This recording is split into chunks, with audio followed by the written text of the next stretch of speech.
Hello student, welcome to bio elevate YouTube channel. আশা করি সকলে ভালো আছো এবং আশা করছি সবারই আজকে মাধ্যমিক পরীক্ষার যে জীবন বিজ্ঞান সাবজেক্ট সেটা সবারই ভালো হয়েছে এবং পরীক্ষায় তোমাদের সবগুলো কোশ্চেন কমন পড়েছে। তো আজকে আমরা যেটা করতে যাচ্ছি সেটা হচ্ছে আজকে তোমাদের এক্সামের যে কোশ্চেনগুলো এসেছিল সেই কোশ্চেনগুলোর সলিউশন বা অ্যান্সার কোনটা হবে সেটা কিন্তু আমরা এই ক্লাসে আলোচনা করছি। ঠিক আছে, তোমরা সবাই মিলিয়ে নিবে এবং কমেন্টে অবশ্যই জানাবে যে কে কত পাচ্ছ। আমরা বেসিক্যালি আজকে যেটা করব সেটা হচ্ছে শুধুমাত্র শর্ট কোশ্চেনগুলো, মানে 1 মার্কসের যে কোশ্চেনগুলো সেই কোশ্চেনগুলোর অ্যান্সারগুলোই বলবো। চলো দেরি না করে শুরু করি এবং তোমরা কিন্তু সবাই কাউন্ট করবে যে কতগুলো ঠিক হচ্ছে সবাই। ঠিক আছে, চলো শুরু করি। তো আমাদের ফার্স্ট কোশ্চেন যেটা এমসিকিউ এর বলছে, নিচে কোনটি সঠিক প্রতিবর্ত পথের ক্রম। তাহলে তোমরা এখানে দেখো, আমাদের প্রতিবর্ত পথ যদি দেখতে যাই সেখানে আমরা দেখেছিলাম প্রথমে গ্রাহক হবে, তারপরে অন্তর্বাহী স্নায়ু হবে, তারপরে স্নায়ু কেন্দ্র হবে, বহির্বাহী এবং কারক। তাহলে দেখো এখানে দেওয়া আছে গ্রাহক, অন্তর্বাহী স্নায়ু, স্নায়ু কেন্দ্র, বহির্বাহী এবং কারক লাস্টে। তাহলে আমাদের গ নম্বরটা হচ্ছে সঠিক উত্তর। তারপরের কোশ্চেনে যদি চলে যাই আমরা, নিচে কোন বাক্যটি সঠিক নয় বলেছে। তাহলে সঠিক নয় কি বলেছে, দেখো থাইরক্সিন দেহের বিপাক নিয়ন্ত্রণ করে। হ্যাঁ, থাইরক্সিন কিন্তু দেহের বিপাক কার্য নিয়ন্ত্রণ করে। প্রোজেস্টেরন গর্ভাবস্থায় জরায়ু বৃদ্ধি, অমরার গঠন এবং সন্তান প্রসব নিয়ন্ত্রণ করে, এটাও ঠিক। ইনসুলিন গ্লুকোজেনেসিসের হার বাড়ায়, এটাও ঠিক। তাহলে আমাদের অ্যাড্রিনালিন হাদ উৎপাদন হ্রাস করে, কিন্তু অ্যাড্রিনালিন কিন্তু হাদ উৎপাদন বৃদ্ধি করে। তাহলে এটা কিন্তু আমাদের ভুল হয়ে গেল, কারণ সঠিক নয় বলেছে। তারপরে কোশ্চেন চলে আসি, চোখের প্রতিসারক মাধ্যমগুলো কি কি। চোখের প্রতিসারক মাধ্যম যদি দেখি তাহলে আমরা দেখবো বেসিক্যালি কি হচ্ছে আমাদের কর্নিয়া, অ্যাকুয়াসিমার, লেন্স, ভিট্রিয়াসিমার, তাই তো। তাহলে আমাদের প্রথম অ্যান্সারটা হচ্ছে ক নম্বরটা। দেখো ফার্স্ট কর্নিয়া, কর্নিয়ার মধ্যে যে আলো পাস করছিল, তারপরে অ্যাকুয়াসিমার, তারপরে লেন্স অ্যান্ড তারপরে ভিট্রিয়াসিমার। তাহলে আমাদের সঠিক উত্তর হচ্ছে ক নম্বরটা। অন্যান্যগুলো হবে না। রেটিনা কখনো প্রতিসারক মাধ্যম হবে, এখানে রেটিনা আছে তাই জন্য এটা হচ্ছে না, এখানেও তাই। তাহলে এগুলো হচ্ছে না কিন্তু, ঠিক আছে। আইরিশ কিন্তু প্রতিসারক মাধ্যম নয়, সেই জন্য এটা হচ্ছে না। তাহলে আমাদের সঠিক উত্তর হয়ে যাচ্ছে ক নম্বরটা। নেক্সট কোশ্চেন যদি চলে যাই আমরা, তাহলে দেখো এখানে কি বলছে, একটা ছক দেওয়া আছে এবং ছকে উদ্ভিদ কোষে মাইটোসিস এবং প্রাণী কোষের মাইটোসিস দেওয়া আছে। তাহলে উদ্ভিদ কোষের মাইটোসিস এবং প্রাণী কোষের মাইটোসিসের মধ্যে যদি আমরা পার্থক্য দেখি, তাহলে দেখো উদ্ভিদ কোষে সেন্ট্রিওল থেকে বেমতন্তু গঠিত হয়। উদ্ভিদ কোষে সেন্ট্রিওল থেকে কিন্তু বেমতন্তু গঠিত হয় না, কারণ আমরা জানি মাইক্রোটিউবিউল থেকে। তাহলে এটা তো হচ্ছেই না। দ্বিতীয় নম্বর, কোষপাত গঠনের মাধ্যমে সাইটোকাইনেসিস সম্পূর্ণ হয়। উদ্ভিদ কোষে অরিজিনালি কোষপাত গঠনের মাধ্যমে সাইটোকাইনেসিস সম্পূর্ণ হয়। তাহলে আমাদের 2 নম্বরটা ঠিক হচ্ছে কিন্তু। আরো দেখি 3 নম্বরটা, উৎপন্ন অপত্য কোষগুলি পাশাপাশি যুক্ত থাকে। হ্যাঁ, উদ্ভিদ কোষে দেখো যখন সাইটোকাইনেসিস হচ্ছিল তাহলে দুটো কোষ কিন্তু পাশাপাশি যুক্ত ছিল। তাহলে এটাও আমাদের ঠিক। তবে কি বলছে, কোষের পরিধি থেকে কেন্দ্রের দিকে সাইটোকাইনেসিস হয়। তাহলে উদ্ভিদদের কিন্তু পরিধির থেকে কেন্দ্রের দিকে হয় না, মানে কেন্দ্র থেকে পরিধির দিকে হয়, কেন্দ্র থেকে পরিধির দিকে হয়। তাহলে আমাদের 2 আর 3, 2 আর 3, তাহলে কত, খ নম্বরটা আমাদের সঠিক। তারপরে চলে আসি, ডিএনএ তে নাইট্রোজেন যুক্ত ক্ষারক যুগ্ম গঠনের বিন্যাসের ক্ষেত্রে কোনটি সঠিক। তাহলে আমরা সিম্পল ভাবে জানি, আমরা কি জানি সিম্পল ভাবে, A double bond T, G triple bond C. তাহলে আমাদের দেখো জি ট্রিপল বন্ড সি, এটাই কেবলমাত্র ঘ নম্বরটা হয়ে যাচ্ছে সঠিক উত্তর, তাই তো। নেক্সট কোশ্চেন চলে যায়, ইতর পরাগ যোগ সম্পর্কিত নিচে নিচে কতগুলি বক্তব্য সঠিক। ইতর পরাগযোগ সম্পর্কিত নিচে কতগুলি বক্তব্য সঠিক। ইতর পরাগযোগে বাহকের প্রয়োজন হয়, এটা একদম ঠিক। ইতর পরাগযোগের ফলে উৎপন্ন অপত্য উদ্ভিদের নতুন চারিত্রিক বৈশিষ্ট্যের আবির্ভাব ঘটে, এটাও ঠিক। ইতর পরাগযোগে বাহক নির্ভরশীল না হয়, এটা কিন্তু ভুল। বাহক কিন্তু নির্ভরশীল ইতর পরাগযোগে, ঠিক আছে। অ্যান্ড ইতর পরাগযোগে বাহক নির্ভরশীল হয়, পরাগ রেণুর অপচয় বৃদ্ধি হয়। তাহলে কয়টা ঠিক হচ্ছে, তাহলে যদি আমরা দেখি 3টা ঠিক হচ্ছে। তাহলে আমাদের সঠিক উত্তর হচ্ছে ক নম্বরটা। নেক্সট চলে আসি, কোনো এক দম্পতি পরপর 3টি সন্তান যদি পুত্র হয় তবে চতুর্থ সন্তান কন্যা হওয়ার চান্সেস কত। আমরা জানি পুত্রই হোক বা কন্যাই হোক, চতুর্থ সন্তান হওয়ার চান্স বা দ্বিতীয় সন্তান হওয়ার চান্স 50%। তাহলে এটা আমাদের গ নম্বর অ্যান্সার হয়ে যাচ্ছে। তারপরে চলে আসি 1-8, capital Y small Y, capital R capital R এবং small Y, capital Y capital Y, capital R small R, genotype যুক্ত উদ্ভিদ থেকে প্রাপ্ত গ্যামেটের প্রকারভেদ। যদি আমি এইটা থেকে দেখি, এইটা থেকে দেখো তোমরা ফর্মুলায় ফেলে দেখো 2 রকম গ্যামেট তৈরি হবে, এখান থেকেও 2 রকম গ্যামেট তৈরি হবে। তাহলে অনুপাত কি হবে, 2:2 হবে। তাহলে আমাদের গ নম্বরটা সঠিক উত্তর হয়ে যাচ্ছে কিন্তু, ঠিক আছে। তারপরে চলে আসি, নিচে কোন ক্রসটিতে F1 জনিত লম্ব ও বেটে বৈশিষ্ট্যের অনুপাত হবে 1:1। তাহলে জানি আমরা ক্রসের মধ্যে যদি আমরা টেস্ট ক্রস দেখি তাহলে কিন্তু সেখানে 1:1 অনুপাত হয়। তাহলে টেস্ট ক্রস কি, F1 এর সাথে যদি প্রচ্ছন্ন হয় তাহলে F1 এর সাথে প্রচ্ছন্ন, তাহলে ঘ নম্বরটা এই টেস্ট ক্রসে কিন্তু এটা হবে আমাদের সঠিক উত্তর। টেস্ট ক্রসে 1:1 হয় উত্তর। তারপর চলে আসি, প্রদত্ত কোন জোটটি সমসত্ব অঙ্গ নয়? সমসত্ব অঙ্গ কি আর সমবৃত্তি অঙ্গ কি? সমসত্ব অঙ্গ কি?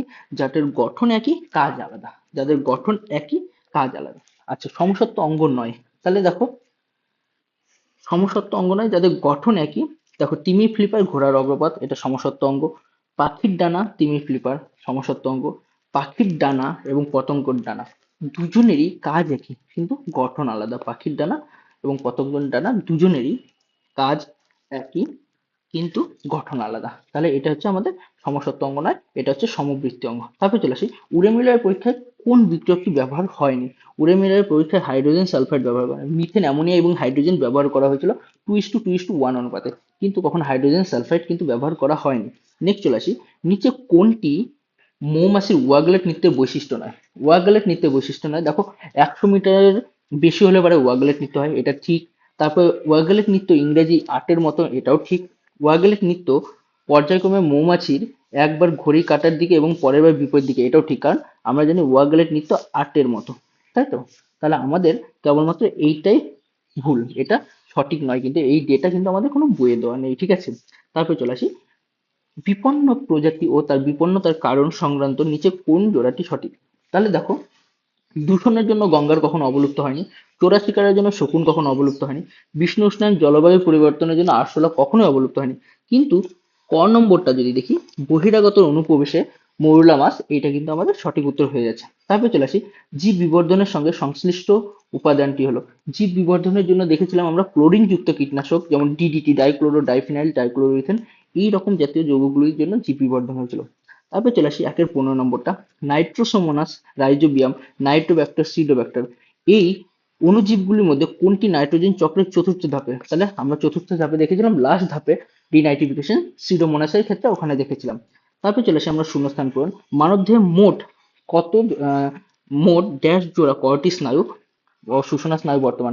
করটি স্নায়ু আছে কত জোড়া? 12 জোড়া, আর সুষুম্না স্নায়ু আছে 31 জোড়া, তাহলে কত হলো টোটাল করে বসিয়ে দাও তাহলে হয়ে যাবে।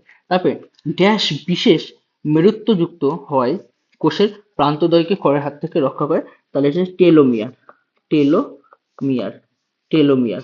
তারপরে কালো বর্ণ ও অমসৃণ লোমযুক্ত গিনিপিগের জিনোটাইপ হলো, তাহলে কালো যদি হয় ক্যাপিটাল বি ক্যাপিটাল বি, আর অমসৃণ ক্যাপিটাল আর ক্যাপিটাল আর, এটা হলে হয়ে গেল।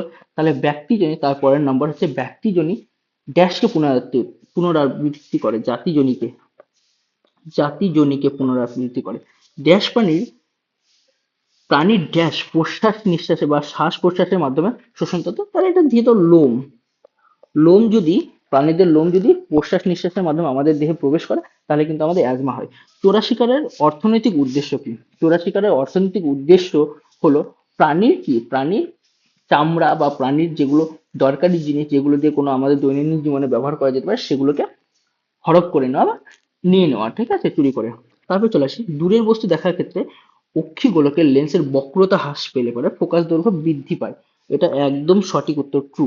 তারপরে বলছে প্রাণী কোষের মাইটোসিসের অ্যানাফেজ দশায় ক্রোমোজোমের মেরুবর্তী চলন, এটাও ট্রু হলো।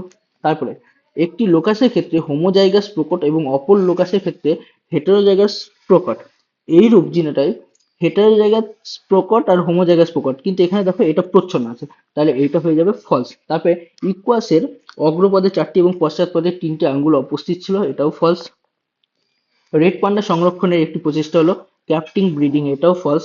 এবং বিপাকীয় সাহায্যকারী থাইরক্সিন ব্যতীত অপর একটি হরমোন হলো ইনসুলিন, টু, কারণ ইনসুলিন গ্লুকোজ বিপাকে অংশগ্রহণ করে, আমরা কিন্তু এটা দেখেছি। তারপর চলে যাই আমরা স্তম্ভ মেলানো, তাহলে এডিএইচ যদি দেখি, এডিএইচ আমরা জানি নেফ্রনের দূরবর্তী সংবট নালিকা থেকে জলের পুনঃশোষণ ঘটায়। অ্যামাইটোসিস, অ্যামাইটোসিসে কিন্তু কোনো ব্রেমতন্তু তৈরি হয় না, অ্যামাইটোসিসে ব্রেমতন্তু তৈরি হয় না। থ্যালাসেমিয়া অটোজোম বাহিত প্রচ্ছন্ন রোগ। সমবৃত্তীয় অঙ্গ, সমবৃত্তীয় অঙ্গ, আচ্ছা সমবৃত্তীয় অঙ্গ হচ্ছে অভিসারী বিবর্তন করে।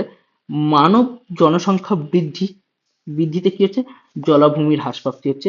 পক্ষী পরাগী ফুল হচ্ছে পলাশ। তাহলে আমাদের কি বাকি থাকছে? ধান বাকি থাকছে, এটা কিন্তু কোনো জোর নেই।